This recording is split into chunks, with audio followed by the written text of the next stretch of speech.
Ela não tinha corpo. Apenas um rosto, olhos esbugalhados, presas à mostra, língua pendente, cravada em escudos, portões e nos telhados dos templos por toda a Grécia Antiga. Os gregos o chamavam de Gorgoneion, e acreditavam que aquela face petrificante repelia o mal. Mas como o rosto decapitado de um monstro se tornou o amuleto mais poderoso do mundo grego? Sigam-me, esta é a história do olhar que protegia. Gorgoneion, em grego, significa simplesmente a coisa da górgona, a cabeça isolada do monstro. Os historiadores o classificam como um objeto apotropaico, palavra que vem do grego apotrepene, afastar, desviar. A lógica era invertida e brilhante, mostrar algo tão medonho que o próprio mal recuaria diante dele. Esse rosto não decorava, ele defendia. Nossa trilha começa com o mais antigo poeta grego. Por volta do século VIII a.C., na Ilíada, Homero descreve o escudo de Agamenon coroado por uma górgona de olhar terrível.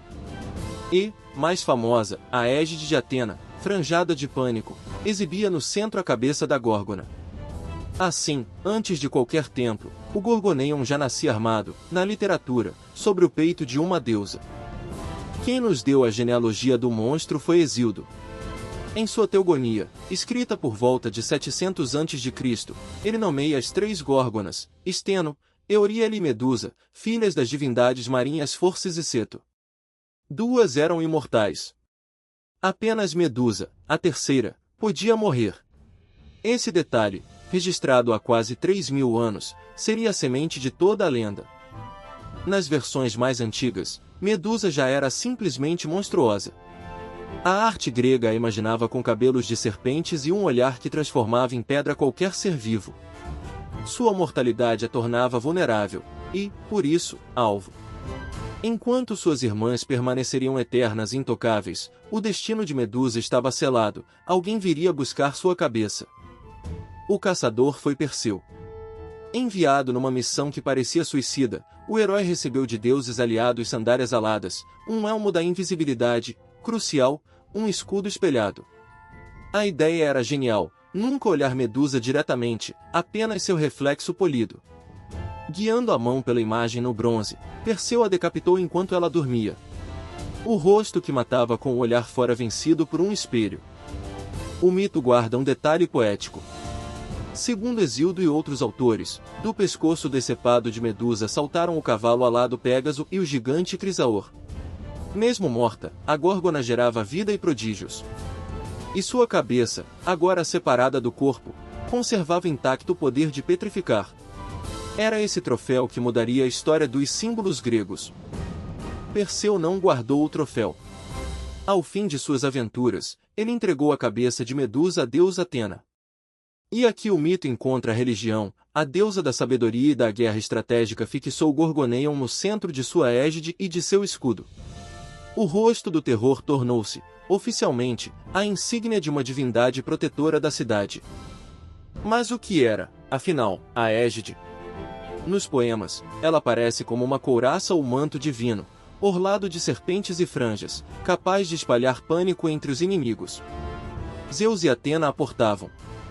Ao cravar ali o Gorgoneion, os gregos uniram dois terrores num só objeto, a arma dos deuses e o olhar da górgona. Nenhum mortal ousaria enfrentá-la. Da literatura, o Gorgoneion saltou para a pedra.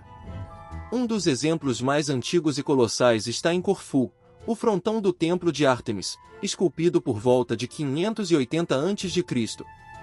No centro, uma górgona gigantesca, ajoelhada, com a língua para fora e serpentes na cintura, domina toda a fachada. Com quase 3 metros, ela guardava o templo, e é hoje um marco da escultura arcaica grega. O rosto se multiplicou.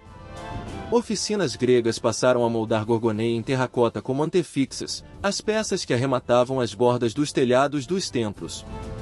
Fileiras daquelas faces olhavam para baixo, vigiando quem entrava no espaço sagrado. Não era mera decoração, cada rosto era um guardião fincado no limite entre o mundo humano e o divino. O amuleto também virou moeda, literalmente.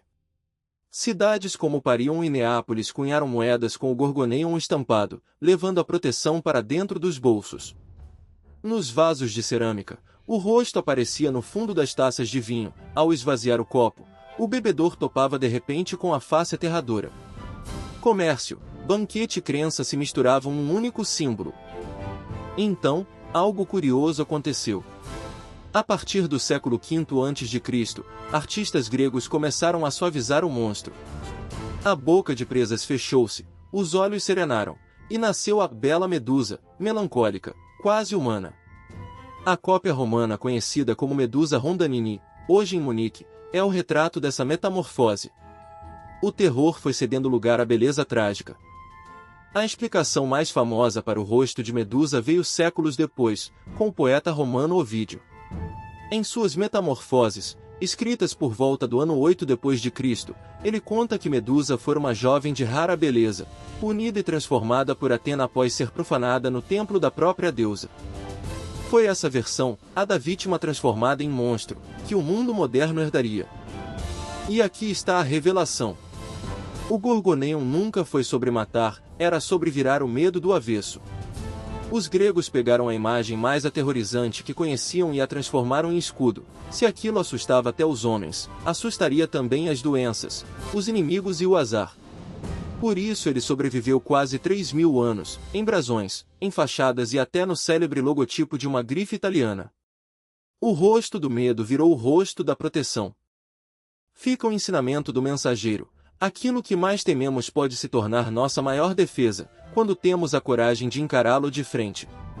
Medusa foi decapitada, mas seu olhar jamais se fechou, ele apenas mudou de lado, passando a proteger em vez de destruir. Se esta jornada acendeu algo em você, inscreva-se, deixe seu comentário e compartilhe. Há muitos deuses e monstros ainda por revelar.